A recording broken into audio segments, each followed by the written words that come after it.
Hello, I'm Beth Holland, Research and Measurement Partner at the Learning Accelerator. We're a national nonprofit dedicated to ensuring that every child experiences an equitable, engaging, and effective education that prepares them for their future. Since I joined the team in January of 2020, just before the world shut down, one of our focus areas has been digital equity and trying to understand what needs to happen in schools and systems to bridge the digital divide. Now, the concept of divides isn't new.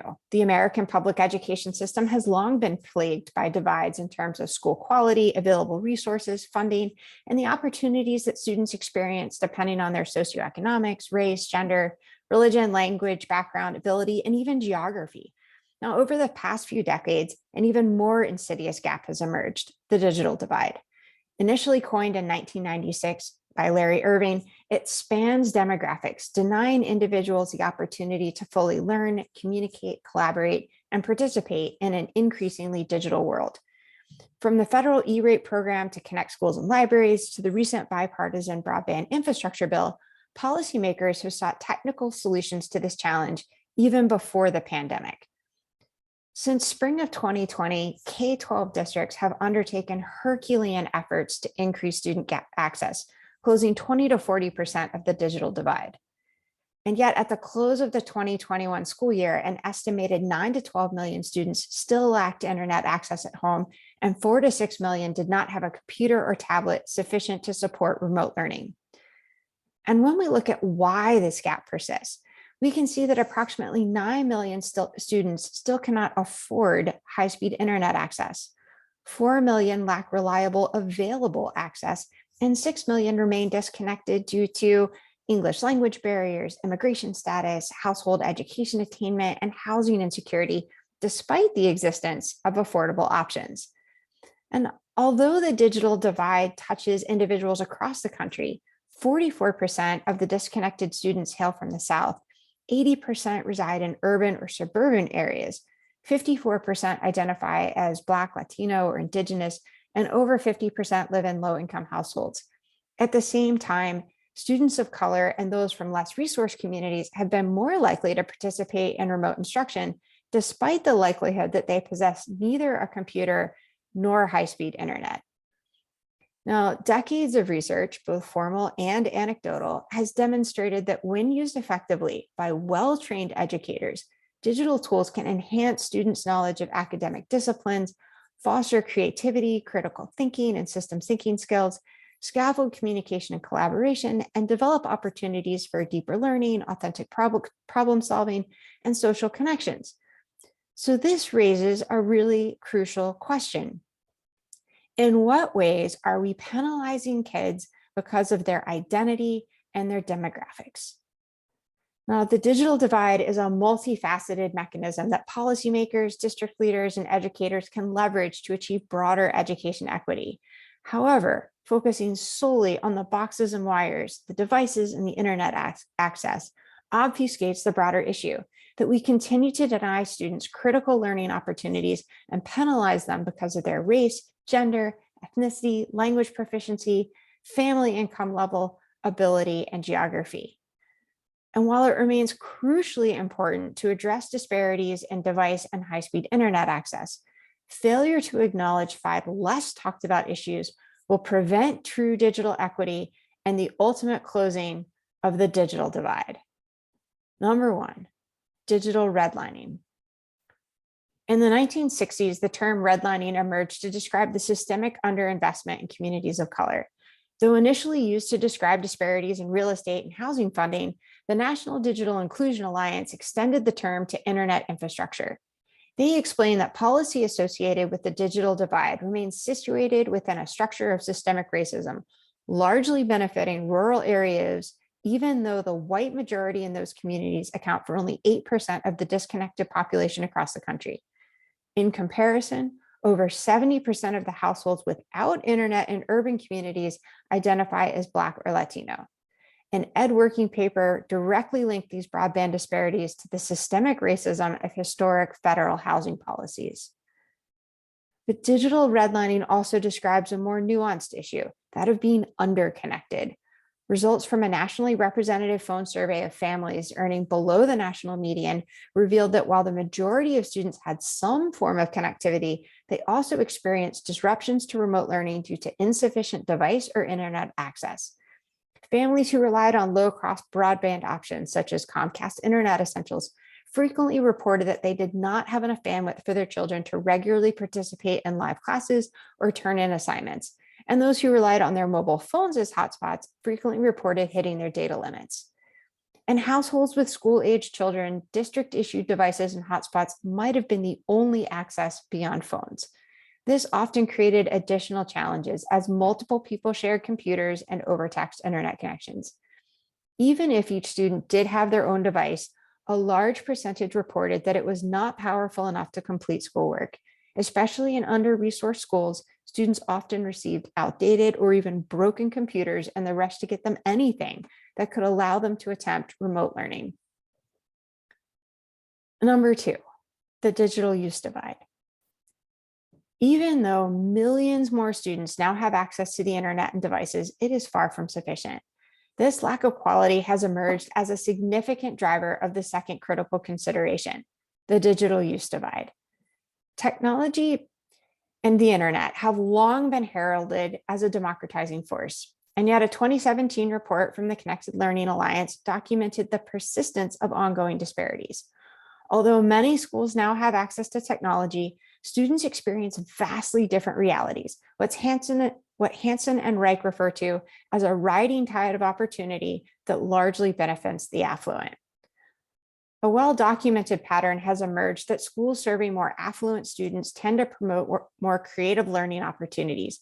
Researchers throughout the early 2000s found that students in schools serving lower income communities largely use technology for drill and practice, test prep, or remediation instead of creativity, knowledge construction, and collaboration, skills valued by today's economy and society.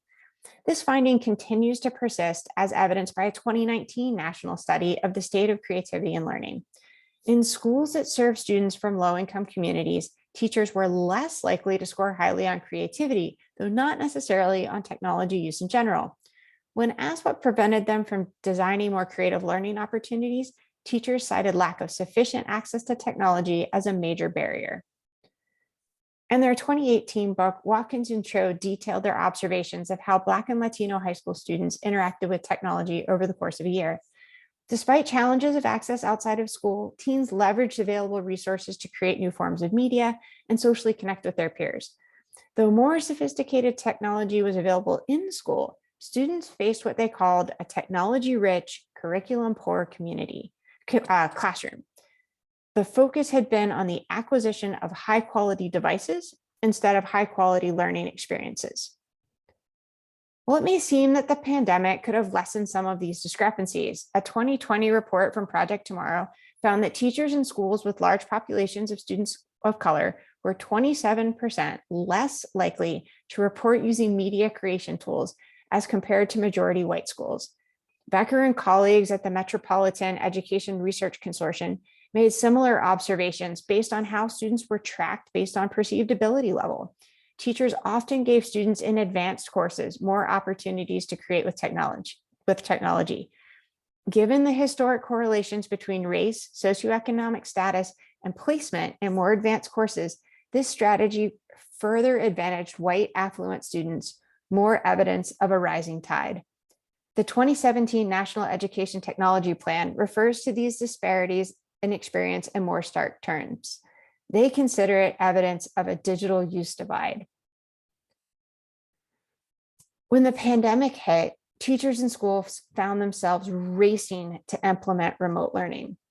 However, as reported in EdWeek, with the rush to find platforms and apps, many schools turned to technologies that have not been intentionally designed to support K-12 students. States waived some of their student privacy requirements, districts relaxed their vetting process, and teachers signed up for apps or services without understanding all of the potential privacy concerns, leading us to number 3, privacy taxes. Particularly in districts that had not previously made substantial investments in technology, many educators found themselves navigating remote learning on their own. Though they had the best of intentions, given lack of guidance and funding, many inadvertently chose tools and apps that then put their students' privacy at risk. Researchers from the International Digital Accountability Council found that dozens of education apps sold student data, including demographic details, location services, to third parties that range from Google and Facebook to law enforcement. This raises the issue of a privacy tax that often overburdens students from low-income communities and under-resourced schools. While it may seem as though they might be using free tools and apps, the price includes students and teacher data, as well as the inability to avoid advertising. Even requiring parental consent is not sufficient if families do not fully understand terms of service or have access to other forms of technology to support student learning. Providing students with tools, devices, and internet is not addressing digital equity if it sacrifices their right to privacy. In a 2021 homework gap issue brief, the Center for Democracy and Technology raised another issue: surveillance. The brief explains that while monitoring students' technology use dates back to the earliest days of computer labs, it takes on a different tone now that it occurs in students' homes. More affluent students can use their own devices to create a separation between their personal and school use. However, when students do not have any other form of device or internet access, accepting district-issued technology implies that they have consented to having their school potentially observe their interests, learning, communication, and online exploration, which could prevent them from pursuing creative activities and authentic learning. Now, schools should absolutely monitor students' technology use on district-issued devices and networks out of safety, compliance, and community concerns. The equity issue arises when systematic monitoring turns into surveillance. Students of color, immigrants, those who identify as LGBTQ or other vulnerable populations might find these monitoring practices especially invasive, given the abundance of data that these populations often face increased risk of discipline or policing. The center also warns that over-monitoring could result in students becoming less connected out of a desire to maintain their privacy. This privacy tax could consequently reduce students' ability to engage in the technology-supported learning experiences intended by closing the digital divide. Number 4, bias. When Mark Prensky first coined the term digital native in 2001 to describe a new generation that had never experienced life without a computer, he created a generational divide based on perception.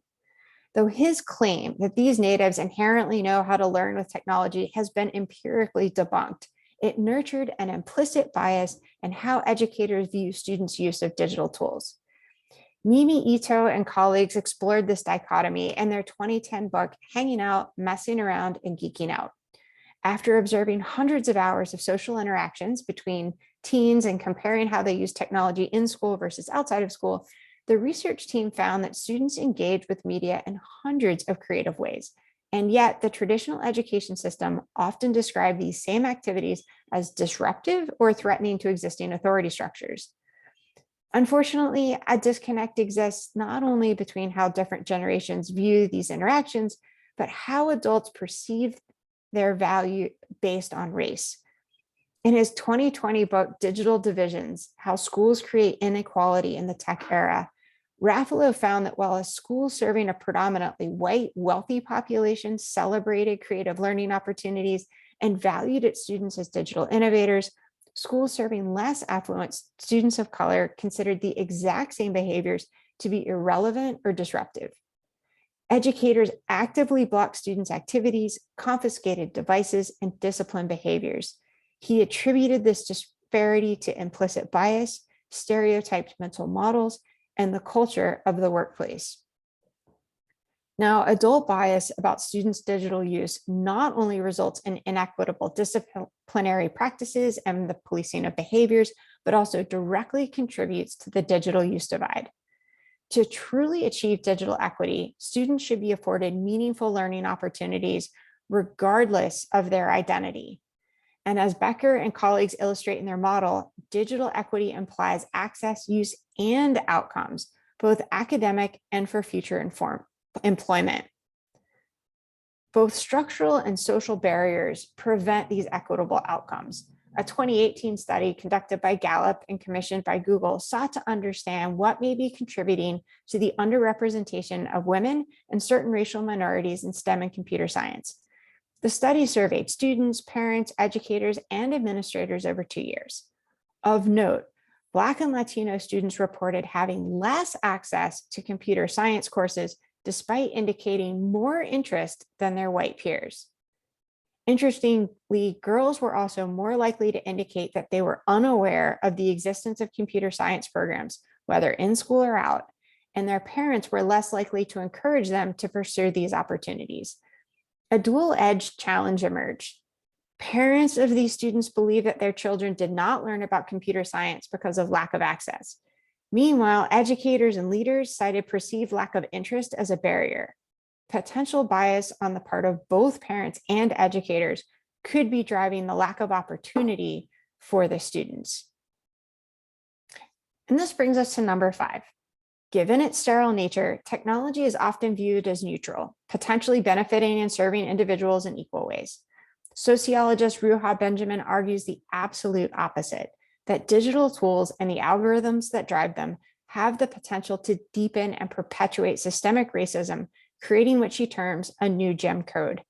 As schools continue to adopt edtech tools without careful consideration of complex ethical questions related to privacy, use, data, bias, algorithms, and artificial intelligence, digital equity will continue to be a pervasive issue. In a recently accepted paper in AI and Society, Dieterle and colleagues describe the downstream effects of ethical decision-making when it comes to data, technology, and especially AI. They argue that failure to consider disparities in access, representation, and algorithmic bias can have deleterious effects and result in education, health, and civic divides that perpetuate inequities. Even more holistically, educators, administrators, and policymakers also need to consider other ethical questions. In our current context, is it ethical for schools or teachers to ban the use of devices in classrooms when they can support student learning when used effectively? Or for districts and states to prohibit virtual options when they could increase opportunities and meet the needs of diverse populations of students? Or for teachers to force students to turn their cameras on during virtual sessions because it makes them more comfortable without asking whether it's best for their learners?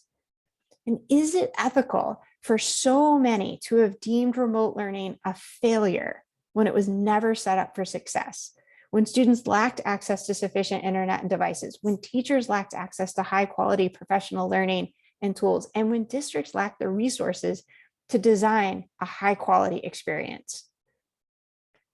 If the focus of digital equity initiatives remains fixed on the boxes and wires, solely on access to devices and the internet, then we are never going to get to digital equity, what the current bipartisan infrastructure bill defines as the condition in which individuals and communities have the information technology capacity that is needed for full participation in society and the economy of the United States.